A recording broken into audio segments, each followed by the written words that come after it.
Of given bar if ई की value दिया है, मॉडुलस ऑफ इलास्टिसिटी की वैल्यू दिया हुआ है। क्या है जो यहाँ पे डायमीटर ज़्यादा है, यहाँ पे कम है, ज़्यादा है, तो इसने डायमीटर ना देके डायरेक्ट एरिया की वैल्यू दिया है। ये A1 A2 A3 की वैल्यू दिया है। यहाँ पे दिया है 500 mm², 200 mm², फिर 500 mm²। तो ये हमारे लिए आसान हो गया कि हमें ये वैल्यू करनी है, डायरेक्ट दिया हुआ है। ई की वैल्यू हमें दिया है 2.1 × 10⁵ न्यूटन पर mm², और यहाँ पे भी mm में दिया है। सारी वैल्यू mm में दिया है, हमें कोई टेंशन नहीं है। बस यहाँ न्यूटन है, यहाँ किलो न्यूटन है, तो किलो न्यूटन को हम लोग न्यूटन में कन्वर्ट कर लेंगे। हमें पता है कि 1 किलो न्यूटन में 1000 न्यूटन होता है। अब हमें क्या करना है, इन डायग्राम को अलग अलग ड्रॉ करना है। क्या करेंगे, सबसे पहले ए बी को बनाएंगे। क्या हो गया, ये हमारा ए बी हो गया, ए बी हो गया। अब हमें किसको बनाना है, B C, B C common था, और इसके बाद हमें क्या करना है, सी डी को बनाना है। ऐसे हो गया सी डी। अब हमें फोर्स को बैलेंस करना है, फोर्स को तो करना है। अब यहाँ पे देखते हैं, यहाँ पे क्या लगा है, 50 किलो न्यूटन का लोड लगा है। किधर लगा है, इधर लगा हुआ है। 50 किलो न्यूटन हमने लगा दिया, अप्लाई कर दिया। और अब यहाँ पे देखते हैं इधर किधर कितना लगा हुआ है, कंप्रेस कर रहा है 40 किलो न्यूटन ना, तो 40 में 10 को ऐड करेंगे, तो हम लोग 10 इधर ऐड करेंगे ना, 10 इधर करेंगे 10 किलो न्यूटन, और इधर भी 10 किलो न्यूटन, ये करेंगे ना, ठीक। अब ये 40 इधर था और 10 इधर था, तो बचा किधर वाला, इधर वाला बचा। तो इधर हमारा कितना बचा, 10 किलो न्यूटन, और यहाँ पे कितना लगा था, 60 किलो न्यूटन। अब 60 किलो न्यूटन से हम लोग 10 किलो न्यूटन निकाल लिए, तो 10 किलो न्यूटन यहाँ लगा, क्योंकि दोनों तरफ क्या होना चाहिए, इक्वल होना चाहिए और सेम डायरेक्शन में होना चाहिए। अब 60 किलोमीटर में से 10 किलोमीटर निकाल ली, बचा कितना, इस डायरेक्शन में बचा 50, इधर 50 बचा, इधर 50, हमारा सब कुछ बैलेंस हो गया। ये हो गया न्यूटन हो गया। तो हमें अलग से करने की ज़रूरत नहीं है। हमारा L1 L2 क्या है, यही हमारा L1 है, ये हमारा L2 है, ये हमारा क्या है L3। A1 हमारा क्या है, इसका दिया हुआ है 500 mm² दिया हुआ। A2 हमारा दिया है 200 mm², इसका क्रॉस सेक्शन दिया है। A3 जो ऐसे ऐसे क्रॉस सेक्शन आएगा, इसका ऐसे क्रॉस सेक्शन आएगा, जो यहाँ पे ऐसे सर्कुलर होगा, उसका क्रॉस सेक्शन दिया है। A3 हमारा क्या दिया हुआ है, यहाँ देखो 500 mm दिया है, 500 mm²। L1 L2 L3 पता हो गया। अब हमें क्या करना है, यहाँ पे देखते हैं, ये हमारा कंप्रेसिव है, ये हमारा कंप्रेसिव है, ये हमारा टेंसाइल है। इसका मतलब कंप्रेसिव वाले को हम लोग माइनस करेंगे और टेंसाइल वाले को प्लस करेंगे।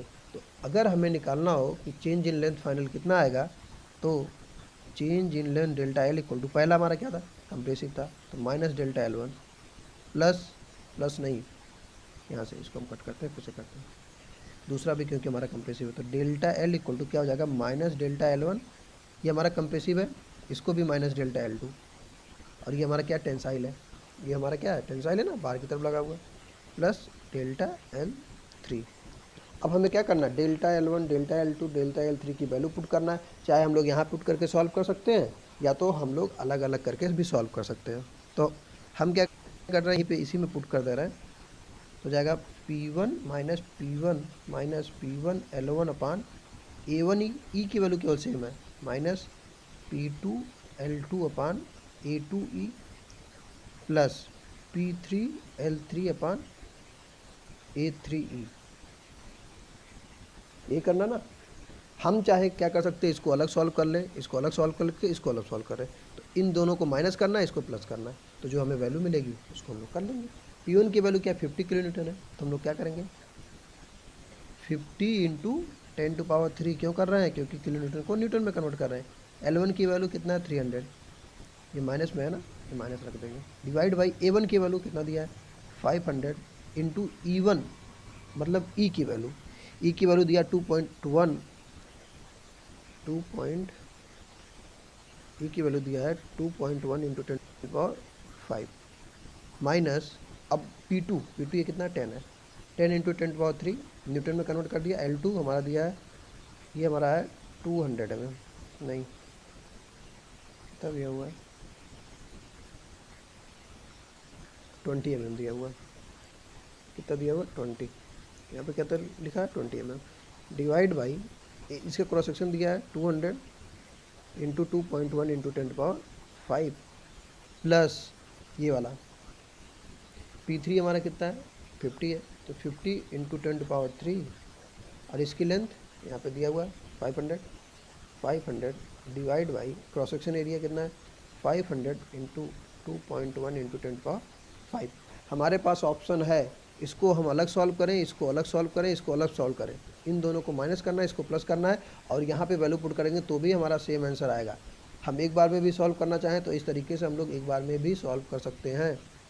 तो देखो डेल्टा एल हम लोग कैसे इसको सॉल्व करेंगे, कैलकुलेटर में इसको कैसे सॉल्व करेंगे। तो हम लोग क्या करेंगे, कैलकुलेटर उठाएंगे, एक एक करके सारी वैल्यू पुट करना शुरू करेंगे। पहले वाले का पहले हम लोग माइनस लगा देंगे, क्योंकि माइनस में फिर एक ब्रैकेट लगाएंगे, ब्रैकेट में लिखेंगे 50 इंटू 10⁻³ इंटू 300 ऐसे डिवाइड में क्या है 500 इंटू 2.1 इंटू 10⁻⁵।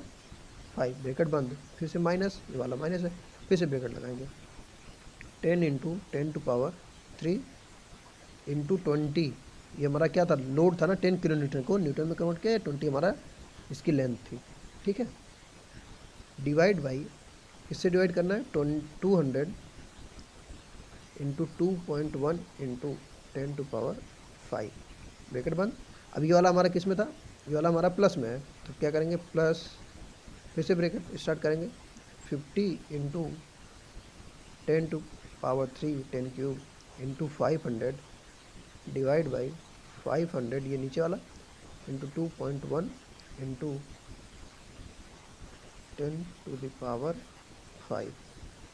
अब ये क्या है, एक्चुअली ये फुल होने वाला है इसलिए ऐसा दिखा रहा है। ये हमारा कितना आ गया,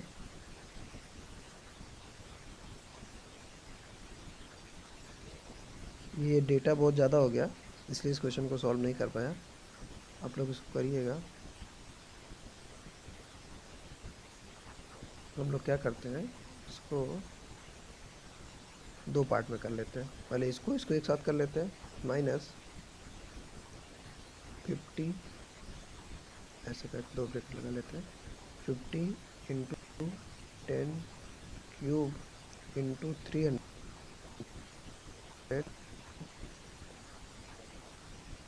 bracket divide into 1 into power minus 10 into 10³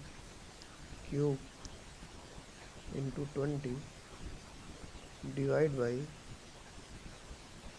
200 into 2.1 into 10⁵। ये हम पहले वाले दोनों को सॉल्व कर लिए हैं। इसमें क्या करना है, प्लस करना है। प्लस किसका करना है, इस वाले का 50 into 10³ into 500 divide by 500 into 2.1 into 10⁵। तो ये हमारा क्या आ गया 0.09047। ये हमारा आ गया 0.09047 किसमें आ गया, ये हमारा हो गया mm। तो फाइनली क्या आ रहा है, ये प्लस में आ रहा है। इसका सिंपल सा मतलब, अगर कोई चीज़ प्लस में आ रहा है इसका मतलब इसका इंक्रीमेंट हो रहा है। जो हमारी रॉड है, जो हमारा बार है, उसके लेंथ में क्या हो रही है, उसकी लेंथ बढ़ जा रही है। लेकिन अगर ये नेगेटिव आता तो हम लोग क्या लिखते कि जो बार है उसकी लेंथ में क्या हो गई, कमी हो रही है। तो इस तरह से हम लोग इस क्वेश्चन को सॉल्व किए हैं। हम लोग क्या कर सकते हैं, ये तीनों को एक बार ना करके इसको अलग सॉल्व कर लें, इसको अलग सॉल्व कर लें, इसको अलग सॉल्व कर लें। इन दोनों को माइनस कर दें क्योंकि हमारा ये कंप्रेसिव है और ये हमारा टेंसाइल है, इसको हम लोग प्लस कर देंगे। तो इस तरह से हम लोग क्वेश्चन को, इस टाइप के क्वेश्चन को इस तरह से हम लोग सॉल्व कर सकते हैं। ये हमारा आंसर आया, क्योंकि यहाँ पे वैल्यू एक बार ज़्यादा हो गई थी डेटा, इसको हमने दो पार्ट में सॉल्व करना पड़ा। लेकिन अगर हम लोग ये तीनों को अलग अलग करेंगे ना तो आराम से बहुत कम डेटा रहेगा और इजीली सॉल्व हो जाएगा। लेकिन हाँ, ये शॉर्ट बार में सॉल्व कर लें क्योंकि कैलकुलेशन एक बार में हो जाता, नहीं तो बार बार 3 बार करेंगे और फिर उसका सम अप करेंगे तो एरर आने के चांस ज़्यादा होते हैं। तो इसी तरह हम लोग क्वेश्चन को सॉल्व कर लेते हैं। इस टाइप का अगर कोई भी क्वेश्चन आता है